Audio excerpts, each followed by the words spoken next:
ভারত ভ্রমণ সফরে কাশ্মীর থেকে কন্যাকুমারী বাস যাত্রায় আজকে আমাদের আস্তানা গোয়া। গোটা একটা দিন আমরা কোথায় কোথায় ঘুরলাম, কি করলাম, সবটাই আজকের পর্বে আপনাদের সাথে ভাগ করে নেব।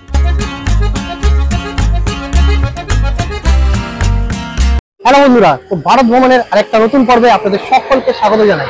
তো কাশ্মীর থেকে কন্যাকুমারীর যে বাস জার্নিটা আমরা করছি টানা, তার মাঝে মাঝে আমরা কিন্তু যেই স্টেটে দাঁড়াচ্ছি সেই স্টেটে কিন্তু একদিন করে আমরা টোটাল ঘুরছি, মানে যতটা পারছি কিন্তু আমরা ঘুরছি বা কমপ্লিট করছি। কাশ্মীর থেকে কন্যাকুমারীর মধ্যে যে জার্নিটা আমরা শুরু করেছিলাম তার মাঝে কিন্তু আমরা কালকে ছিলাম হচ্ছে বোম্বাইতে। তো বোম্বাই থেকে বাস ধরে আমাদের 5 নম্বর বাস ধরে কিন্তু আমরা চলে এসেছি গোয়াতে রয়েছি কিন্তু আমরা একদম যেখানে bus stand, Mapusa bus stand, সেখান থেকে অটো ভাড়া করে চলে এসেছি কিন্তু আমরা একদম ভাগাতোর বিচের সামনে। তো আমরা কোন রিসর্টে রয়েছি সেগুলো কিন্তু তোমার সাথে শেয়ার করবো। তো তার আগে বলে দিই, সেখান থেকে কিন্তু আমরা একটা স্কুটি ভাড়া নিয়েছি, মানে পুরো নর্থ গোয়াতে আমরা এখন রয়েছি। নর্থ গোয়ার যে কটা প্লেস আছে, যে কটা আমরা একদিনের মধ্যে কভার করতে পারবো, মানে কালকে দুটোর মধ্যে কভার করতে পারবো, সেই সব কিন্তু আজকে আমরা কভার করে নেবো। তো এখান থেকে কিন্তু একটা স্কুটি ভাড়া নিয়ে নিয়েছি। তো এখানে স্কুটি একটা ভাড়া নিয়ে নিয়েছি। এখানে কিন্তু আমাদের পড়েছে মানে সকাল 9টা থেকে কিন্তু পরের দিন 9টা অবধি, বা দুপুর 12টা যদি ভাড়া নাও কিন্তু পরের দিন 10 সময় সেই স্কুটিটা তোমার থেকে নিয়ে নেবে। তো আমরা ভাড়া নিয়েছি কিন্তু দুপুর 2টো অবধি। তো স্কুটি ভাড়া হচ্ছে 500 টাকা করে, সেটা আমাদের নিচে হচ্ছে 700 টাকা। মানে আমরা বললাম যে আমরা দুপুর 2টোর সময় স্কুটিটা ফেরত দিয়ে দেবো, তো 200 টাকা বেশি নিয়ে নিই। তো চলো স্কুটিটা নিই। আর হ্যাঁ, স্কুটি নেওয়ার আগে কিন্তু টোটাল তোমাদের যে ডকুমেন্টস আছে, লাইসেন্স নিয়ে রাখতে হবে, আধার কার্ড, ভোটার কার্ড, এটা কিন্তু এখানে অরিজিনাল জমা নিয়ে নেবে। স্কুটিটা কিন্তু আমরা নিয়ে নিয়েছি। আমরা চেয়েছিলাম হচ্ছে হলুদ বা লাল, কিন্তু পেয়েছি হচ্ছে এটাই, মানে যখন যেটা আছে। তো ভাই এখন স্কুটি চালিয়ে আমাকে ঘোরাবে, আমি এবার পেছনে বসবো। পুরো নর্থ গোয়াটা কিন্তু ওই আমাকে স্কুটি চালিয়ে, আরে তুমি ঘোরাও, স্কুটি আমার এখনো চালাতে পারলেন। তো স্কুটি নেওয়ার আগে কিন্তু প্রপার একটা ভিডিও বানিয়ে নেবে, নাহলে কিন্তু পরে এরা বলতে পারে যে এটা প্রবলেম হয়েছে বা এটা ভেঙে গেছে। কারণ প্রপার কিন্তু একটা ভিডিও বানিয়ে নেবে, মানে যেটা নিচ্ছ প্রপার একটা ভিডিও বানাতে হবে। তো চলো এবার দুপুরে খাওয়া দাওয়াটা আমরা সেরে নিই। স্কুটি নিয়ে নিয়েছি আমরা, এবার কিন্তু হবে গোয়া ভ্রমণ একদিনের, তাই না গুরু?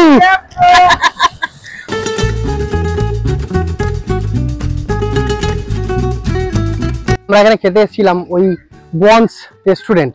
তো ওইখানে কিন্তু আজকের দিনটা বন্ধ রয়েছে, কি জানি কেন, অনেক কাজ হচ্ছে। তো আমরা এখানেই দাঁড়ালাম, যে ধাবা দিল্লি 6, এখানে দুপুরবেলা খাবো। আছে গোয়ার যে মেন ডিশ, গোয়ার থালি, ফিশ থালি। তো ফিশ থালি তো আমরা অর্ডার দিয়েছি। চলো খাওয়া দাওয়াটা সম্পূর্ণ করে নিই। খাবার কিন্তু চলে এসছে। খাবার চলে আসার পর যেটা ছবি তোলা মেন সেটা হয়ে গেছে। ভাত, এটা কি মাছ এটা গুরু? ম্যাকরেল এখানকার কি, আর স্যালাড, ডাল, আর সাথে আসছে রুটি। তো এগুলো আমরা খেয়ে দিয়ে কমপ্লিট করে তারপর ঘুরতে বেরোবো। তো আমাদের খাওয়া দাওয়া হয়ে গেছে কমপ্লিট। আর এখানে কিন্তু খাওয়া দাওয়াটা সত্যি ভালো ছিল, মানে 150 টাকা থালি, সবই কিন্তু ফিশ আইটেম। যেরকম যেটা আমাদের সবজি দিয়েছিল রুটির সাথে খাবার, তার মধ্যেও কিন্তু চিংড়ি মাছ ছিল। যেটা ডাল দিয়েছিল তার মধ্যেও চিংড়ি মাছ ছিল, ভাজা মাছও ছিল, আর সাথে তো বড় মাছ। আলটিমেটলি খাওয়া দাওয়া কিন্তু ভালোই ছিল। আমরা রেডি হয়ে বেরিয়ে পড়েছি একদম গোয়ার লুকে। এখানে আমরা যেখানে রয়েছি ভাগাতুর, সেই বিচটাও যাবো সন্ধ্যাবেলা। আর কিছু জায়গা আছে যেমন অঞ্জুনা বিচ আছে, বাগা বিচ আছে, সেই সব জায়গায় আমরা যাবো। কিন্তু আজকে পারবো কিনা বুঝতে পারছি না। কাছাকাছি যা আছে সেগুলো ঘুরে কালকে আমাদের কাছে স্কুটিটা কিন্তু প্রায় 2টো অবধি থাকবে, কারণ কালকে আমাদের বাস হচ্ছে বিকালবেলা 5টার সময়। তো 2টো অবধি সকালটা পুরো আমরা সকাল থেকে ঘোরা শুরু করবো, তো যত দূর পারবো। আর এখন ভেবেছিলাম যে অনেকটা ঘুরবো, কিন্তু সেটার আমাদের ভাগ্যে হয়তো লেখা নেই, মানে গোয়াতে এসে ভাগ্যে। কারণ এখানে টানা বৃষ্টি হয়ে যাচ্ছে। এই যে আমরা রেডি হয়ে বেরিয়ে পড়লাম, কিন্তু বাইরে হচ্ছে ঝিরঝিরে বৃষ্টি। আর হ্যাঁ, আমরা যেখানে রয়েছি এটা কিন্তু একদম ভাগাতোরে, এই যে 4DS কোস্ট রিসর্ট, একদম কিন্তু ফাঁকা। মানে বলতে গেলে খালি আমরা দুজনই রয়েছি এই রুমটা, আর বাদবাকি পুরোটা কিন্তু ফাঁকা।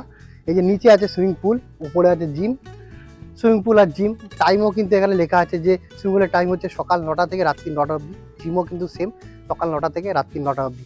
আর টোটালটা পুরোটাই ফাঁকা, খালি রয়েছে আমরা দুজন, আর বাদবাকি এখানে কিন্তু কেউ নেই। এবারে বলছে এখন গাড়ি চালাবে স্কুটি, আমি পিছনে বসে থাকবো।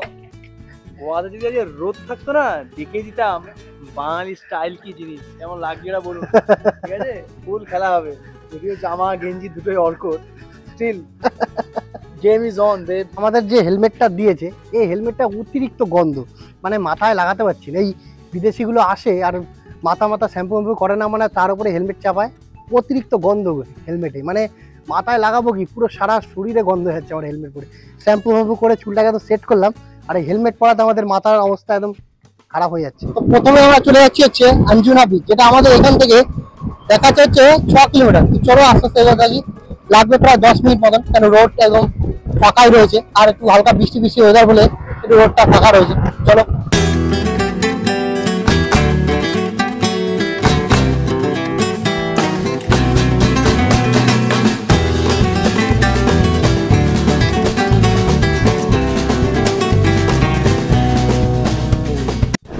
প্রথমেই চলে এসেছি নর্থ গোয়ার একটা বিচে, সেটার নাম হচ্ছে অঞ্জুনা বিচ। তো বিচটা কিন্তু একদম একটু খালি খালি রয়েছে, কেন এখন অফ সিজন যেহেতু, সেহেতু বিচটা কিন্তু পুরো খালি রয়েছে। সিজন শুরু হবে কিন্তু সেপ্টেম্বরের লাস্ট থেকে। তো চলো এই বিচটা একটু ঘুরি, তারপর আবার অন্য কোনো বিচে যাব। এই বিচটা কিন্তু একটু অনেকটাই ভেতরে, মানে আমরা যেখানে স্টে করেছি তার থেকে প্রায় 6-7 কিলোমিটার দূরে কিন্তু বিচটা, মানে অনেকটাই ভেতরে বলা যায়। মাপুসার থেকে প্রায় 15 থেকে 16 কিলোমিটার তো হবে এই যে অঞ্জুনা বিচটা।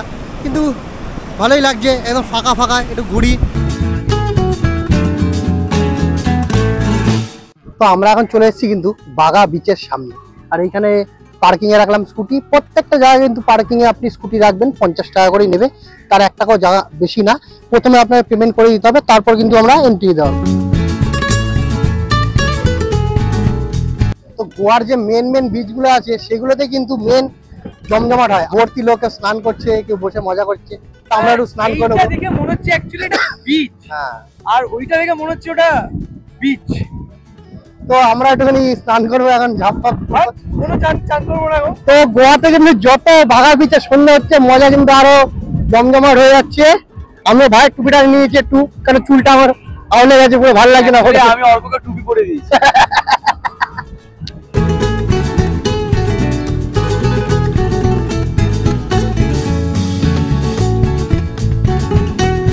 বাগা বিচ থেকে আমরা বেরিয়ে গেছি। এবার আমরা যাবো কিন্তু একটু হোটেলে, গিয়ে কিছুক্ষণ ড্রেস নিয়ে আবার সন্ধ্যাবেলার দিকে বেরোবো, কারণ ড্রেস ফ্রেসে চেঞ্জ করতে হবে, আমাদের ফোন ক্যামেরা চার্জ দিতে হবে, সেগুলো একদমই চার্জ শেষ হয়ে গেছে।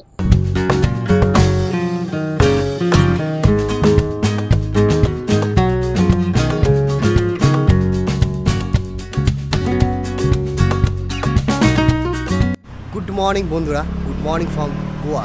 তো সকাল সকাল রেডি হয়ে বেরিয়ে পড়েছি কিছু কিছু জায়গা ঘোরার জন্য।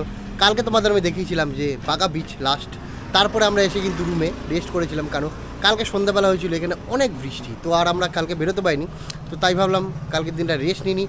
সকালবেলা একদম সেজে গুজে বেরিয়ে পড়েছি। প্রথমেই আমরা যাব কিন্তু প্রা কোকোনাট রোড, মানে রোডটার নাম হচ্ছে প্রা, আমরা বলবো পাড়া কোকোনাট রোড। সেই রোডে যাবো, যেই রোডে তোমরা দেখেছিলে ডিয়ার জুদিঙ্গি শুটিং হয়েছিল, বা অনেক মুভি কিন্তু ওই রোডে শুটিং হয়েছিল। তো সেই রোডে যাব, কারণ কালকে আমরা বিকালবেলা গেছিলাম, তো রোডটা কিন্তু অনেকই ভিড় ছিল, যেখানে আমরা দাঁড়িয়ে কোনো ভিডিও করতে পারছিলাম না বা ফটো তুলতে পারছিলাম না, কারণ ওই রোডে কিন্তু ওখানকার লোক তোমাদের দাঁড়াতে দেবে না। সেই কারণে তোমাকে দিতে হবে, বাইক নিয়ে গেলে পার্কিং বা 4 চাকা নিয়ে গেলে পার্কিং দিতে হবে। কিন্তু সেই রোডে কিন্তু কোনো গাড়ি তোমাকে 1 সেকেন্ডও দাঁড়াতে দেবে না, মানে কোনো ফটো তোলার জন্য হোক, যে রিলস বানানোর জন্য, কোনো মতে কিন্তু দাঁড়াতে দেবে না। তো সেই কারণে আমরা ভাবলাম কালকে ভিড় রয়েছে আর ওই রোডে এমনি পার্কিং নেই, তো কালকের দিনটা না গিয়ে আজকে সকাল সকাল যাই, একটু ফাঁকা পাবো, আরামসে তোমাদের সাথে শেয়ার করতে পারবো, আর আমরা কিছু ফটো ক্লিক করতে পারবো। তো চলো বেরিয়ে পড়ি। সকাল সকাল আমাদের স্কুটি হয়ে গেছে স্টার্ট, এবার দুজনে বেরিয়ে পড়বো সেই ডিয়ার জিন্দেগির শুটিং স্পটে।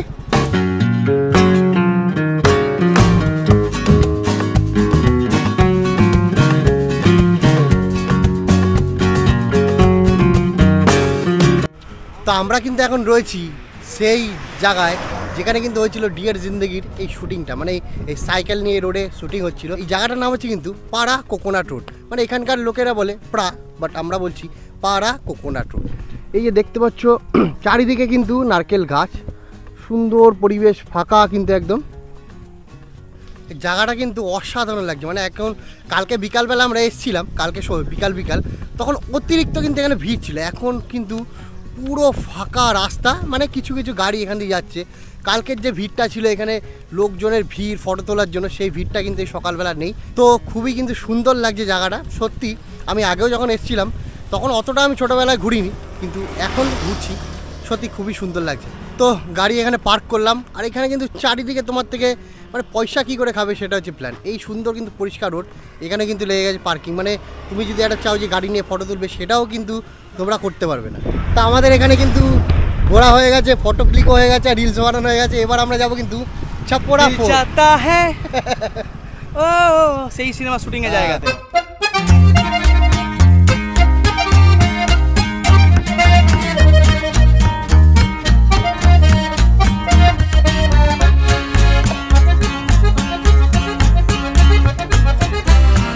তো এখন চলে এসেছি কিন্তু আমরা ছপ্পড়া ফোর্ট, এখানে এখন আমরা এন্ট্রি নেবো। আর এখানে প্রথমে রাখতে হবে বাইক, এখানে নিল 20 টাকা করে বাইক। আর এই যে লেখা আছে ফোর্ট টাইমিং, 10টায় খুলবে আর 5টায় কিন্তু বন্ধ হয়ে যাবে। তো চলো আস্তে আস্তে আমরা এগোতে থাকি ওপর দিকে। তো যেখানে কিন্তু আমরা পার্কিং করেছি সেখান থেকে 500 মিটার কিন্তু হেঁটে আসতে হবে। তারপরে এই যে শুরু হয়ে গেল সিঁড়ি, 120টা স্টেপ আছে, সেটা আমাদের হেঁটে এখন কমপ্লিট করতে হবে। তারপরে আমরা পৌঁছাবো কিন্তু টপে।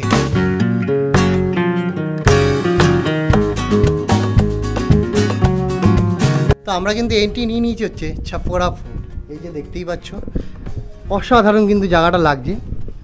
আর এইখানে কিন্তু আসতে গেলে প্রথমে এই যে গেটের সামনে কিন্তু এন্ট্রি করতে হবে, যে কজন আছে তাদের কিন্তু এন্ট্রি করতে হবে। গেল। আর এদিকে আমাকে ঢিল ছুঁড়ে মারছে, ওখান থেকে ঢিল ছুঁড়ে ছুঁড়ে মারছে। এটা অ্যাকচুয়ালি পর্তুগিজের ওলন্দাজ দিয়ে নর্দার্ন আউটপোস্ট ছিল, তো সেজন্য অ্যাটাক করছি বৈদেশিক শত্রু লাগবে।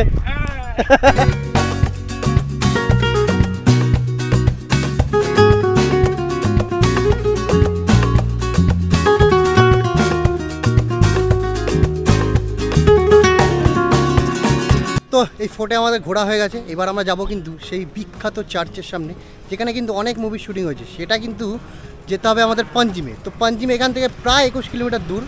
তো যেতে সময় লাগবে আমাদের প্রায় 1 ঘন্টা মতন। তো চলো আস্তে আস্তে আমরা যেতে থাকি।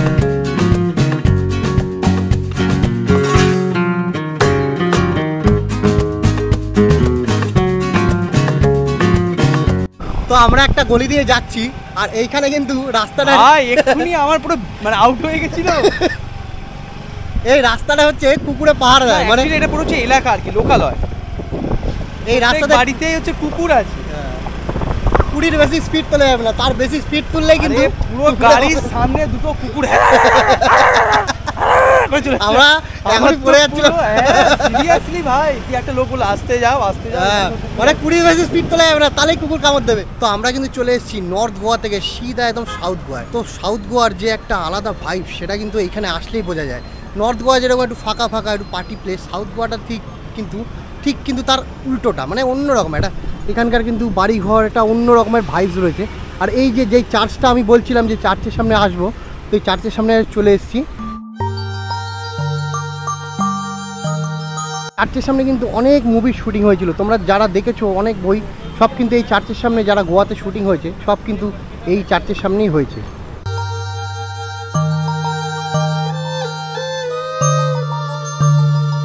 কাশ্মীর থেকে কন্যাকুমারীর বাস যাত্রায় একদিনের কিন্তু আমাদের গোয়া ভ্রমণ আজকে আমরা শেষ করছি। একদিনে যতটা পেরেছি তোমাদের সাথে আমি শেয়ার করেছি ক্যামেরার দ্বারা। তো চলো এই লাস্ট চার্চে আমরা কিন্তু গোয়া ভ্রমণটা আজকে শেষ করি। আমরা চলে এসেছি কিন্তু দুপুরের খাবারটা সারতে, আরেকবারের মতন এই গোয়ার থালি, যে ফিশ থালি। তো এখানে বললো যে এখানে একটা ভালো রেস্টুরেন্ট আছে, মানে আনন্দ বার অ্যান্ড রেস্টুরেন্ট। তো সেখানেই খাওয়া, আমাদের হোটেল থেকে বেশি তো না, ওই 5 মিনিট লাগবে হয়তো। তো চলো এখানে খাওয়া দাওয়াটা আজকে দুপুরে সেরে নিই।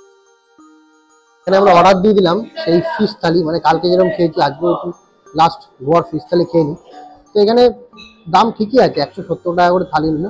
আর একটু লেবু জল খেয়ে নিই, লেমন সোডা, এনার্জি নিয়ে তাও ফিশ থালিটা খাই। যদি আসুক তারপর শেয়ার করবো তোমার সাথে। আমাদের কিন্তু থালি চলে এসছে, এই যে পুরো সাজানো থালি। এটা কি মাছ আছে? এটা কি মাছ বললো? রাওয়াস। তারপরে আরেকটা কি দিয়েছে, এটা ওই যে ভাতের সাথে মেখে খেতে হবে, ডালের মতন। এর মধ্যেও মাছ রয়েছে, হ্যাঁ।